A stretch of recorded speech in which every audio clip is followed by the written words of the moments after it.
वाह, क्या आईपीओ है।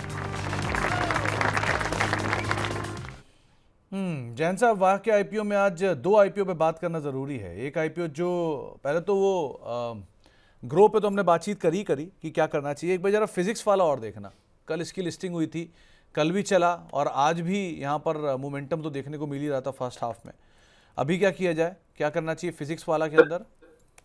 फिजिक्स वाला कल का लो आपका स्टॉप लॉस होना चाहिए 137 या राउंड फिगर 135। तो 135 137 जहां भी कंफर्टेबल है वहां पे स्टॉप लॉस ले लें, कटे तो एग्जिट कीजिए और फिर आईपीओ बेस बनने का वेट कीजिए। तो ये एक राय आपको दी गई फिजिक्स वाला में। फर्स्ट हाफ में फ्लैट था, सेकंड हाफ में भी ये 10% नीचे आ चुका है। अब दो तीन आईपीओ और देख लेते हैं जिसमें आज एक लिस्टिंग हुई है। लिस्टिंग हुई है आज एक एमएनसी कंपनी की, इंडिया नाम, टेनिको क्लीन एयर की। 505 रुपये के दाम पर लिस्टिंग हुई है। 500 रुपये के आसपास जीएमपी के हिसाब से लिस्टिंग होने का अनुमान था। 28% प्रीमियम पर ये लिस्टिंग होते हुए दिखाई पड़ी है। 397 रुपये पर शेयर इसका इशू प्राइस था।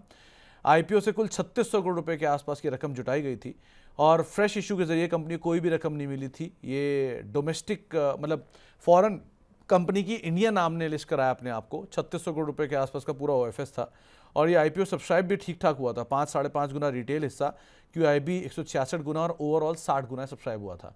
क्या करना चाहिए टेनिको क्लीन एयर में? सर मैं तो एग्जिट कर गया होता। अगर आपको लगाना है तो स्टॉप लॉस 480 आज का जो लो है वहां लगा लीजिए, बाकी मैं निकल गया होता क्योंकि ये सेकंड राउंड सेलिंग दिख रही है। इसके अलावा एक और आईपीओ आज से मतलब खुला है। इस आईपीओ की बात है, कल हमने कंपनी की मैनेजमेंट से ही बातचीत की थी। एक्सेल सॉफ्ट टेक आईपीओ का पहला दिन है और सुबह फर्स्ट हाफ तक ही आईपीओ करीब करीब आधा सब्सक्राइब हो चुका था। 114 से 120 रुपए के आसपास का इसका प्राइस बैंड है। 500 करोड़ रुपए जुटाने की योजना है। फ्रेश इशू 180 करोड़ रुपए है। 320 करोड़ रुपए का ओएफएस है।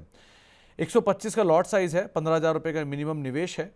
करीब करीब 26 के आसपास की लिस्टिंग होने का अनुमान है। 14 रुपये का ग्रे मार्केट प्रीमियम है। कंपनी एआई रिलेटेड कामकाज करती है, सैस एंड बाकी चीज़ें, जिससे कंपनी एजुकेशन चेकिंग वगैरह कामकाज करती है। कल मैनेजमेंट भी हमारे साथ मौजूद भी थी।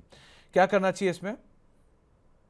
तो ग्रे मार्केट प्रीमियम है, लिस्टिंग इनके लिए सब्सक्राइब कर लेना चाहिए। अच्छी लिस्टिंग होती है तो 3 से 5 दिन, नहीं तो फिर आईपीओ में अपना जो भी मिल रहा है लिस्टिंग पे लेके निकल जाना चाहिए। बट लिस्टिंग इन मिलनी चाहिए। 12 रुपए दिख रहा है, 30 रुपए से घट के 12 आया है, but may be subscription number देखते हुए वापस ऊपर चला जाए, कुछ तो मिलेगा लिस्टिंग इन में।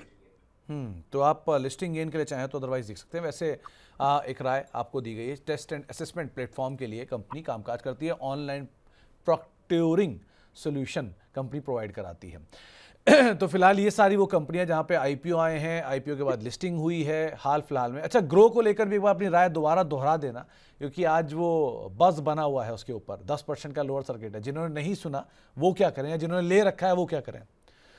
तो ग्रो में 179 का स्टॉप लॉस था, कट गया है, लिक्विडेशन आ रही है, गैप छूटा हुआ है 150 पे, मे भी उसको फिल कर सकता है। और अब ग्रो में कोई इंटरेस्ट आपका होना नहीं चाहिए जब तक कि आईपीओ बेस ना बन जाए। ओला का चार्ट आजू बाजू में लगा लीजिए।